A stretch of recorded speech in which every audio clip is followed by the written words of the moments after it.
Hello বন্ধুরা, তোমরা সকলে কেমন আছো? আশা করি সকলেই ভালো আছো। আজকে আমি তোমাদের জন্য নিয়ে এসেছি টুম অফ ফলন গড সিজন 3 নতুন আরেকটি এপিসোড। আশা করি আজকে এপিসোডটি তোমাদের কাছে অনেক ভালো লাগবে। পূর্বের এপিসোডে দেখেছিলাম লিংউইন তাকে সত্য প্রমাণ করার জন্য চেন্নানকে মারার উদ্দেশ্যে কিছু লোক হেভিলি ডিফল্টে পাঠিয়ে দিয়েছে। চেন্নান তাদের তুলনায় ছিল খুবই কমজোর, তবে তার ভিতর যে দুটি এনার্জি বল ছিল তা তাকে নতুন লেভেল আনলক করতে সহায়তা করে। নতুন লেভেলের নতুন পাওয়ার অ্যাক্টিভ করে সেই লিং ফ্যামিলি থেকে আসা লোকগুলোর ক্যাম্পে গিয়ে সকলকে একটা একটা করে মেরে ফেলে। এমনকি এক মাস্টারের সামনে অন্য মাস্টারকে মেরে সেখান থেকে চলে যায় নিজের ইনজুরিগুলো ঠিক করার জন্য।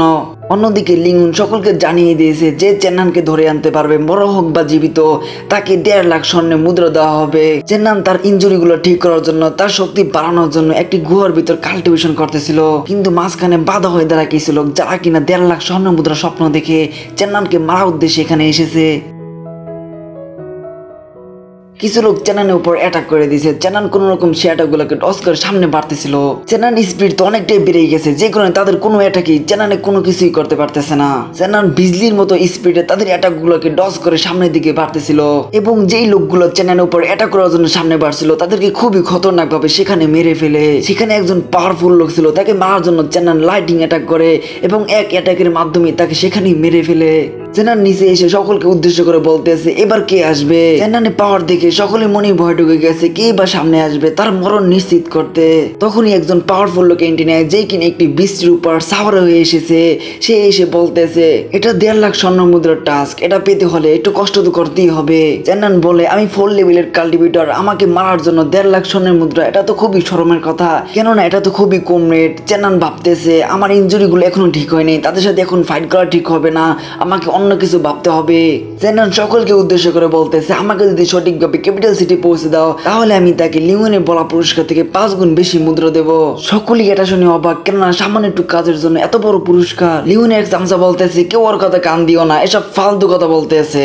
সেই পাওয়ারফুল লোকটা বলতেছে আমরা কোনো কিছুই বাকি রাখি না, সবকিছুই ক্যাশ নিয়ে থাকি। আর দ্বিতীয় কথা হলো তুমি তো তোমার সাথীদেরকে মেরে ফেলছো, তাই তোমার মতো এক বিশ্বাসঘাতককে আমরা কিভাবে বিশ্বাস করব যে তুমি যা বলছো সব সত্যিই বলছো, তুমি আমাদেরকে কোনো বিপদে ফেলবে না, কোনো ফাঁদে ফেলবে না, তুমি যে রেটটা বলছো সেটা সঠিকই আমাদেরকে দেবে। লিংউইন সেই চামচা উঠে বলে তুমি তো ডিমনদের সাথে মিলে আছো, তোমার কোনো বাঁচার অধিকার নাই, কেননা ডিমন হলো মানুষদের শত্রু। চাই তোমাকে মারার জন্য কোনো পুরস্কার পাই বা না পাই, তোমাকে তো মারতেই হবে, তোমাকে তো মেরেই ছাড়বো। সেখানে থাকা এক মেয়ে কাল্টিভেটর বলতেছে আমাদের কোনো পুরস্কারের দরকার নাই, আমরা চাই সেই লোকদের প্রতিশোধ নিতে যে লোকদেরকে তুমি মেরেছো। এটা বলে সে চেন্নানের উপর একটি অ্যাটাক করে দেয়। চেন্নান কোনো রকম সে অ্যাটাকে ডস করে ফেলে এবং ভাবতেছে এখানে থাকলে কোনোই লাভ হবে না, কেননা তাদেরকে কোনো কিছু বোঝানো সম্ভব না। তাই তাদের থেকে পালিয়ে দূরে সরে যেতে লাগলো। একটা লোক এটা দেখে বলতে আছে তাকে ধরো, কোনোভাবে তাকে পালাতে দিও না। চেন্নান তাদের থেকে বাঁচার জন্য, তাদের থেকে পালানোর জন্য তার দৌড়ের স্পিড আরো বাড়িয়ে দেয়, কিন্তু যখনই দেখলো কিছু লোক তার কাছে এসে পড়েছে তখন সে কিছু পাওয়ার অ্যাক্টিভ করে এবং এতটাই খতরনাক একটি স্ল্যাশ এটা করে দেয় যে সেখানে কিছু লোক শেষ হয়ে যায়। চেন্নান সামনের দিকে বাড়তেছে এবং ভাবতেছে আমাকে তাদের থেকে মুক্তি পেতেই হবে, এমনিতেই পুরনো ইনজুরিগুলো এখনো ঠিক হয়নি, তাই আমাকে একটি সেফটি জায়গা খুঁজতে হবে যেখানে বসে আমি পুরনো ইনজুরিগুলো ঠিক করতে পারবো। সামনে বাড়ার সময় তার আশেপাশে একটি গুহা সেন্স করতে পারতেছে, কিন্তু সেই গুহায় প্রবেশ করতে হলে তার পিছনে থাকা লোকদের থেকে আগে বাঁচতে হবে, কেননা তাদের সামনে সেই গুহায় প্রবেশ করা হবে পুরাই বোকামি। তাই তার ডিরেকশন পরিবর্তন করে দেয়, তাদেরকে যেন সেই গুহা থেকে অনেক দূরে নিয়ে যেতে পারে। চেন্নান অনেক দ্রুত সামনের দিকে বাড়তেছিল।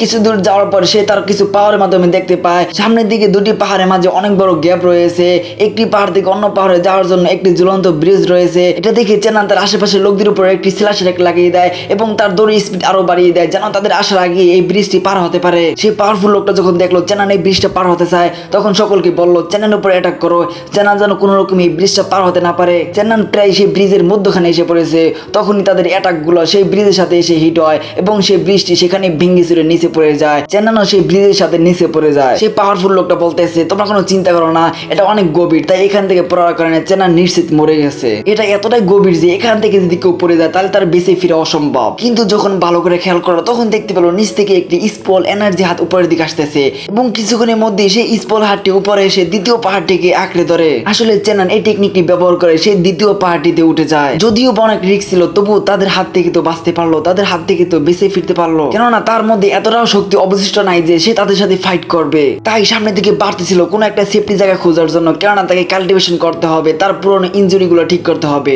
একটা লোক বলতে আছে বস আমরা এখন কি করবো, সে তো আমাদের হাত থেকে পালিয়ে গেছে। গেছে। সে পাওয়ারফুল লোকটা বলতেছে কোনো চিন্তা করো না, আমরা যদি তাকে নাও মারতে পারি কোনো সমস্যা নাই, কেননা ক্যাপিটাল সিটি থেকে এখানে অনেক লোক এসেছে তাকে মারার জন্য।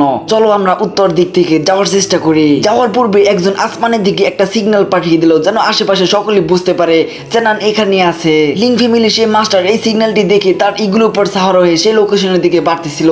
চেনান সামনের দিকে বাড়তেছে এবং ভাবতেছে লিংউইন আমার পুরো ক্যারেক্টারই চেঞ্জ করে দিয়েছে। যে এলাকায় সকলের কাছে আমি ছিলাম হিরো, সেই এলাকায় হয়ে গেলাম সকলের কাছেই ভিলেন। সকলেই আমাকে মারতে চায়, এমনকি সকলে আমাকে মারার জন্য এই হেভিলের ডিফল্টও এসে পড়েছে। এতগুলো লোক থেকে আমার জীবন কিভাবে বাঁচাবো, এটা খুবই কষ্টকর। তখনই চেনান চেঞ্জ করতে পারতেছে, তার দিকে একটি তলোয়ার আসতেছে। চেনান কোন রকম সে এটা একটি ডস করে ফেলে এবং দেখতে পায় সেই তলোয়ারটি আবার ব্যাক চলে যায় সেই ম্যাঙ্গারের হাতে। ম্যাঙ্গারকে দেখে বলতেছে ম্যাঙ্গার তুমি কি চাও, তুমি আমাকে কেন মারতে চাও? আসলে আমার মনে হচ্ছে যে তুমি আমাকে না মেরে তুমি শান্ত হবে না। ম্যাঙ্গার বলে হ্যাঁ তুমি সঠিক ধরেছো, তবে আমি ভেবেছিলাম তোমাকে মারার জন্য লিংউইন এখানে আসবে, তো তোমাদের মাঝে একটা ফাইট হবে, সেখানে যে বাঁচবে আমি তার সাথে ফাইট করে তাকেও মেরে ফেলবো। কিন্তু আফসোস তা হলো না, লিংউইন তোমাকে মারার জন্য কিছু লোক পাঠিয়ে দিয়েছে, কিন্তু সেই লোকগুলো থেকে তুমি বেঁচে সামনের দিকে বাড়তেছো এবং আমার সামনে এসে পড়েছো, হয়তো তুমি আমার হাতেই মরতে চাও। চেন্নান বলতেছে তোমার কথা শুনে আমি বুঝতে পারতেছি লিংউইন তোমার একটা শত্রু, তাই তুমি লিংউইনকেও মারতে চাও। লিংউইন তো আমাদের দোনোজনের শত্রু, তাই কেমন হবে আমরা যদি দোনোজন মিলে লিংউইনকে মারার চেষ্টা করি, তাহলে হয়তো লিংউইন কোনোভাবে বাঁচতে পারবে না, তারপর না হয় কোনো একটা ব্যাটল গ্রাউন্ডে আমাদের হিসাব নিকাশ হবে। ম্যাঙ্গার বলতেছে তোমার সাথে ডিল না করে আমি যদি লিংউইনের সাথে ডিল করি তোমাকে মারার জন্য, সেটাও হবে অনেকটা ভালো। চেন্নান ভাবতেছে এখন তার ভিতর অনেকটাই শক্তি কম আছে, তাই এখন ম্যাঙ্গারের সাথে ফাইট করলে হয়তো তার এখন অনেকটাই ক্ষতি হয়ে যাবে, সে কোনোভাবেই তার সাথে পারবে না। ম্যাঙ্গার যখনই অ্যাটাক করবে তখনই সে সেখানে কিছু লোকদের আসার আওয়াজ পেল, তাই সে সেখান থেকে সরে যাওয়াটাই ভালো মনে করলো। চেন্নান যখন দেখলো ম্যাঙ্গার সেখান থেকে চলে গেছে তখন সে কিছুটা আশ্চর্য হলো, কিন্তু তখনই সেখানে কিছু লোকদের আসার আওয়াজ পেল, তাই চেন্নান বুঝতে পারলো যে ম্যাঙ্গার কেন এখান থেকে চলে গেছে। সে লোকগুলো এসে চেন্নানের চারপাশে ঘেরাও দিয়ে ফেললো। ম্যাঙ্গার উপর থেকে সবকিছুই দেখতেছে এবং ভাবতেছে তারা এসে আমার কাজটাকে সহজ করে দিল, তারা যত তাড়াতাড়ি চেন্নানকে মারতে পারবে ততটাই আমার জন্য ভালো, কেননা চেন্নান আমার একটা দুর্বলতা, আর এই দুর্বলতার কারণে আমার একাডেমির অনেকটাই ক্ষতি হচ্ছে। ডান্ডাই একাডেমির জন্য আমার এই দুর্বলতাকে কোরবানি করতেই হবে। আর যদি বলি লিংউইনের কথা, সেও আমার অনেকটা বড় শত্রু, তাকেও মারতে হবে, তবে তাকে মারার জন্য আমাকে একটা প্ল্যান তৈরি করতে হবে, কেননা তার ফ্যামিলি এবং তার ব্যাকগ্রাউন্ড অনেকটাই শক্তিশালী। চেন্নান সেখানে থাকা সকল লোকদেরকে উদ্দেশ্য করে বলতেছে তোমরা এতটা কিভাবে বেকুব হলে যে তোমরা ভাবতেছো আমি আমার বন্ধুদেরকে মেরে ফেলছি। সেখানে থাকা এক লিংউইনের চামচা উঠে বলতেছে আমাদের লিংউইন মাস্টার একটা বড় ফ্যামিলি থেকে বিলং করে, সে কেন শুধু শুধু মিথ্যা কথা বলবে? চেন্নান বলতেছে লিংউইন যদি এত বড় ফ্যামিলি থেকে বিলং করার কারণে কোনো মিথ্যা কথা বলতে না পারে, তাহলে আমি কি মিথ্যা কথা বলবো?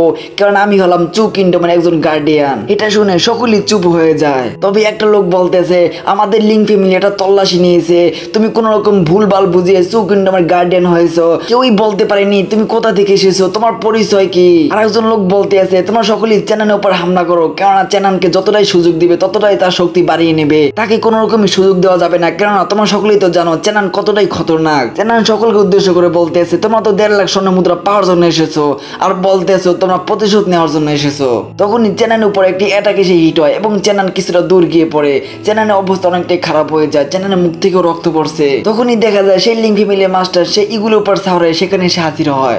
সকলেই এটা দেখে কিছুটা স্বস্তি অনুভব করে। কিছু লোক বলতে আছে আমাদের আর কোনো ভয় পাওয়ার দরকার নাই, কারণ আমাদের মাস্টার এখানে এসে হাজির হয়েছে। ম্যাঙ্গার বলতেছে আমি এবার নিশ্চিত হলাম চেন্নান কোনোভাবে এবার বাঁচতে পারবে না। সে মাস্টার বলতেছে চেন্নান তুমি আমার সাথে থাকা সাথীকে মেরে ফেলছো, তাই আমি তোমাকে কোনোভাবেই ছাড়বো না, তোমাকে আমি খুবই কষ্টদায়ক মৃত্যু দেবো। চেন্নান তো কোনো রকমই ভয় পাওয়ার মতো না, তাই সে বলে এই টাকলা বুড়ো তোমার যদি এতটাই সাহস থাকে তাহলে আমাকে মেরে তো দেখাও, আমি যদি মরি তাহলে এখানে থাকা সকল লোকদেরকে সাথে নিয়েই মরবো। সে মাস্টার বলতেছে তোমার সামনে তোমার মৃত্যু দাঁড়িয়েছে, এটা দেখে কি তুমি ভয় পাচ্ছ না, নাকি ভয়ে পুরো পাগলের মতো হয়ে গেছো? মনে হচ্ছে তোমার অনেকটাই স্বপ্ন জেগেছে তোমার মরার, তাই তোমার স্বপ্নটা পূরণ করে দিচ্ছি। এটা বলে সে চেন্নানের দিকে একটি অ্যাটাক করে দেয়। চেন্নান তার খতরনাক পাওয়ার অ্যাক্টিভ করে একটি স্ল্যাশ অ্যাটাক করে দেয় সে অ্যাটাকের দিকে। চেন্নানের স্ল্যাশ অ্যাটাকটি এতটাই শক্তিশালী ছিল যে সে মাস্টার অ্যাটাকটিকে পুরোই শেষ করে দেয়। চেন্নান তলোয়ারের মাধ্যমে সেই মাস্টারের উপর হামলা করে দেয়, কিন্তু মাস্টার খুব সহজেই সেই হামলাটি ডস করে ফেলে এবং একটি কিক মেরে চেন্নানকে আগের জায়গায় পাঠিয়ে দেয়। এভাবেই তাদের মাঝে অস্থির লেভেলে একটি ফাইট শুরু হয়ে যায়। চেন্নান যেহেতু আগে থেকে ইনজার্ড ছিল তাই মাস্টারের সামনে সে কিছুটা দুর্বল পড়ে যায়। সেই মাস্টার চেন্নানের উপর খুব শক্তি লেগে একটি কিক মারে, চেন্নান অনেক কষ্টে সেই কিকটি ঠেকিয়ে ফেলে,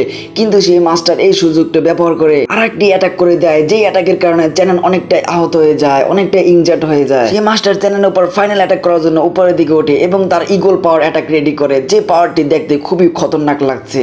চ্যানেল এটা দেখে তার সমস্ত শক্তি লাগিয়ে একটি স্ল্যাশ অ্যাটাক করে দেয়, যে স্ল্যাশ অ্যাটাকটি ছিল খুবই খতরনাক, খুবই শক্তিশালী। তাই তো ইগল পাওয়ার অ্যাটাকটিকে অনেকক্ষণ থামিয়ে রাখতে সক্ষম হয়। কিন্তু সেই মাস্টার এই সুযোগটি ব্যবহার করে চ্যানেলের উপর খুবই জোরদার একটি অ্যাটাক করে দেয়, যে অ্যাটাকের কারণে চ্যানেল অনেকটা আহত হয়ে যায়, অনেকটা ইনজার্ড হয়ে যায়। চ্যানেলের অবস্থা এতটাই খারাপ হয়ে যায় যে চ্যানেলের ফাইট করার মতো কোনো শক্তিই ছিল না। মাস্টার যখন এটা বুঝতে পারলো তখন চ্যানেলকে একেবারে শেষ করে দেওয়ার জন্য একটি এনার্জি পাওয়ার অ্যাক্টিভ করে। চ্যানেলকে মারবে তখনই একটি পার্পল কালার এনার্জি পাওয়ার এসে সেখানে হিট হয়, যে পাওয়ারটির কারণে সেখানে অনেকটাই ধোঁয়া হয়ে যায়। ম্যাঙ্গার এটা দেখে ভাবতেছি এখন আবার কি আসলো, চ্যানেলকে কি বাঁচাতে চায়। সে মাস্টার বলতেছে কার এত বড় সাহস চ্যানেলকে বাঁচানোর জন্য আমার উপর অ্যাটাক করেছে।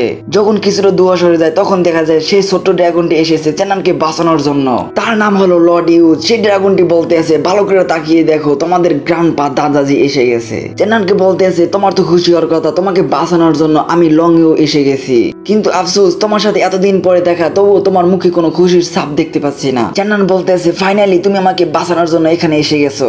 সকলেই এই ড্রাগনটিকে দেখে কিছুটা ভয় পাচ্ছে, কারণ এই ড্রাগনটি হলো 6 লেভেলের একটি গোল্ডেন ড্রাগন। মাস্টার বলতে আছে ভয় পাওয়ার কিছুই নেই, যদিও বা এটি হাই লেভেলের একটি গোল্ডেন ড্রাগন তবুও তার কাল্টিভেশন অনেকটাই উইক, তার শক্তিও অনেকটা কম। সেখানে থাকা লিগুনে সেই চামচোটে বলতেছে আমাদের ভয় পেলে হবে না, আমরা এখানে লোক অনেক, তাই আমরা চাইলেই সেই ড্রাগনটিকে মারতে পারবো এবং কি সেই ড্রাগনটিকে রান্না করে রাত্রে পাঠিয়েও দিতে পারবো। সেই ড্রাগনটি বলতে আছে ভুলে গেলে হবে না, আমি হলাম তোমাদের অ্যানসেস্টার দাদাজি, আমাকে তোমরা মারবে, আমাকে তোমরা রান্না করে খাবে, তোমরা কি আমাকে এতটাই দুর্বল ভেবেছো? দাঁড়াও আমি দেখাচ্ছি তোমাদের দাদাজি তোমাদের জন্য কি করতে পারে। এটা বলে সে জোরে চিল্লানো শুরু করলো, যে চিল্লানোর কারণে পুরো জঙ্গলে একটি সিগন্যাল চলে গেল। সকলেই হাক্কা পাক্কা হয়ে তাকিয়ে আছে আসলে এই ড্রাগনটি কি করতে চায়। তখনই দেখতে পায় উপর থেকে একটি পাথর উড়ে আসতেছে সেই মাস্টারের দিকে। এটা দেখে মাস্টার সেখান থেকে সরে যায়। সকলেই এটা দেখে পুরোই অবাক হয়ে যায়, তবে এটা তো ছিল মাত্র শুরু। তখন দেখতে পায় জমিন কাঁপাকাঁপি শুরু হয়ে গেছে, মনে হচ্ছে সামনের দিক থেকে কোনো বড় ধরনের বিস্ট আসতেছে। আসলে সেখানে উপস্থিত হয় অনেকগুলো দৈত্য, যার সাইজ ছিল অনেকটাই বড়। চ্যানেল বলতেছে ও তোমার এই প্ল্যান, এই জন্য তো বলি তুমি এত বড় সাহস কেমনে পাইছো। লর্ড ইউ একটা দৈত্যের উপর উঠে বলতেছে তোমরা কারা জানি বলছিলে আমাকে মারবে, আমাকে রান্না করে খাবে, আসো ট্রাই করে দেখো। সেখানে থাকা লোকগুলো এটা দেখে সেখান থেকে পালানো শুরু করলো, কেননা তাদের ভিতর কে বা আছে এই দৈত্যদের সাথে ফাইট করবে। তাদের তুলনায় এই দৈত্যগুলো তো অনেকটাই বড়, অনেকটাই বিশাল, এমনকি অনেকে সেখান থেকে দৌড়ে অনেকটা দূরে চলে গেছে, তবে সেই দৈত্যের হাতের নাগালের বাইরে যেতে পারেনি। সেই দৈত্যগুলো সেখানে থাকা সকল লোকদেরকে মারা শুরু করে, কাউকে পাড়া দিয়ে পিষে ফেলছে, কাউকে থাপড় দিয়ে মাটির সাথে মিশিয়ে দিচ্ছে। সকলেই তাদের জীবন নিয়ে সেখান থেকে পালাতে চায়, কিন্তু এতগুলো দৈত্যের মাঝখানে দিয়ে পালানো তো পুরোই অসম্ভব। চ্যানেল লংউকে বলে তুমি কি দৈত্যগুলোকে কন্ট্রোল করতে পারো? লংউ বলে হ্যাঁ আমি তাদেরকে খুব সহজেই কন্ট্রোল করতে পারি, আমার এত সুন্দর স্মার্ট চেহারা দেখে তারা আমার উপর ফিদা হয়ে যায় এবং কিছু টেকনিকও ব্যবহার করেছি তাদেরকে কন্ট্রোল করার জন্য। এটা আমার জন্য খুবই সাধারণ ব্যাপার, আমার জন্য তেমন কিছুই না। চ্যানেল বলে তোমাকে অনেকটাই ধন্যবাদ, তুমি আমাকে বাঁচানোর জন্য এখানে এসেছো। সে মাস্টারের অবস্থা তো অনেকটাই খারাপ হয়ে গেছে, কেননা সেই দৈত্যগুলোর সাথে কোনো রকমই পারতেছে না। একটা দৈত্য সে মাস্টারের উপর অ্যাটাক করে যায়, সে মাস্টার এই অ্যাটাকটি ঠেকানোর জন্য সামনে একটি শক্তিশালী ব্যারিয়ার তৈরি করে। অ্যাটাকটি তো কোনো রকম দমিয়ে রাখছিল, তবে তার অবস্থা অনেকটাই খারাপ হয়ে যায়, এমনকি তার মুখ থেকে রক্ত পড়তেছে। সে মাস্টার চ্যানেলকে ধমক দিয়ে বলতেছে তোমাকে যদি সামনে দিকে কোথাও দেখি তাহলে তোমাকে সেখানেই মেরে ফেলবো। লর্ড ইউ এক দৈত্যকে বলতেছে তোমার এত সুন্দর পা তার উপর তো রাখতে পারো। এটা শুনে সেই দৈত্য সেই মাস্টারের উপর এত জোরে পা রাখে যে সে মাস্টার ব্যারিয়ার ভেঙে চুরমার হয়ে যায় এবং সে মাস্টার সেখানেই চাপা পড়ে শেষ হয়ে যায়। ম্যাঙ্গার এটা দেখে বলে একদিন ঠিকই সময় আসবে, তোমাকে তখন সেখানেই মেরে ফেলবো। এটা বলে সে তাড়াতাড়ি সেখান থেকে চলে যায়। লর্ড ইউ চ্যানেলকে বলতে আছে এখানে দেখা সুন্দর মেয়েটি চলে গেছে, আমার মনে হচ্ছে তুমি তার উপর ফিদা হয়ে গেছো, কেননা তাই তো তার উপর কোনো অ্যাটাক করনি। যদি তুমি বলো তাহলে সেই মেয়েটিকে আমি ধরে আনবো এবং তার সাথে আমরা দুজনে মিলে মজা করবো। চ্যানেল বলে তোমার এতটুকু শক্তি হয় না যে তুমি তাকে ধরতে পারবে। লর্ড ইউর মনে পড়ে হ্যাঁ এই মেয়েটি তো আকাশে উঠতে পারে, তাকে ধরা খুবই মুশকিল। লর্ড ইউ চ্যানেলকে বলে আমার ফিজিক্যাল বডি যদি আমার কাছে থাকতো তাহলে এই মেয়েটিকে ধরা কোনো ব্যাপারই ছিল না, এরকম কত মেয়ে যে তোমার কাছে এনে উপস্থিত করতাম। আচ্ছা এই সকল কথা বাদ দাও, এখন তুমি আমাকে বলো যে তুমি এখন কোথায় যাবা, তুমি এখন কি করবা। চ্যানেল বলতেছে আমি এখন ক্যাপিটাল সিটি যাবো। লর্ড ইউ বলতেছে এটা তুমি কি বলতেছো, তুমি কি পাগল হয়েছো? সেখানে থাকা সকল লোকই তোমাকে শত্রু মনে করে, তোমাকে যেই দেখবে সেই তোমাকে মারার চেষ্টা করবে। তুমি কতজন লোকের সাথে ফাইট করবে, সেখানে তো হাজার হাজার লোক আছে। এসব ফালতু কথা বাদ দিয়ে তুমি আমার সাথে চলো, আমি তোমাকে পুরো দুনিয়া দুনিয়া ঘোরাবো, এমন এমন জায়গায় নিয়ে যাবো যেখানে নাম তুমি কখনো শোনোইনি। চেনান বলতেছে আমাকে ক্যাপিটাল সিটি যেতে হবে, সেখানে একজনকে আমার মারতে হবে। লডিও বলতেছে ওহ তুমি আমাকে আগে বলবে না যে একজনকে টপকাতে হবে, চলো আমিও তোমার সাথে যাব। তারপর আমাদেরকে দেখানো হয় সেই ক্যাপিটাল সিটির সিন, যেখানে একটি বিল্ডিং এর উপর চেনান এবং লডিও দাঁড়িয়ে আছে। তারা এক বিল্ডিং এর ছাদ থেকে অন্য বিল্ডিং এর ছাদ এবং অন্য বিল্ডিং এর ছাদ থেকে অন্য আরেক বিল্ডিং এর ছাদ এভাবে লাফিয়ে লাফিয়ে সামনের দিকে বাড়তেছিল এবং কিছু কাগজ পুরো এলাকায় পুরো ক্যাপিটাল সিটি ছড়িয়ে দিচ্ছিল। যে কাগজের উপর কিছু ঘটনা লেখা ছিল। লডিও বলতেছে তুমি তো বলেছিলে এখানে এসে তুমি কাউকে টপকাবে, কিন্তু টপকানো তো দূরের কথা, তুমি এখানে এসে লাগাতার 3 দিন কিছু লিখতেছো এবং পুরো এলাকায় ছড়িয়ে দিচ্ছ। আসলে তুমি কি আমাকে বলবে তোমার প্ল্যানটা কি? চেনান বলতেছে তুমি তো সেই দূতগুলোকে কন্ট্রোল করতে পারো, আমার মনে হচ্ছে যে তোমার সাথে সেই দূতগুলোর সাথে গভীর সম্পর্ক আছে।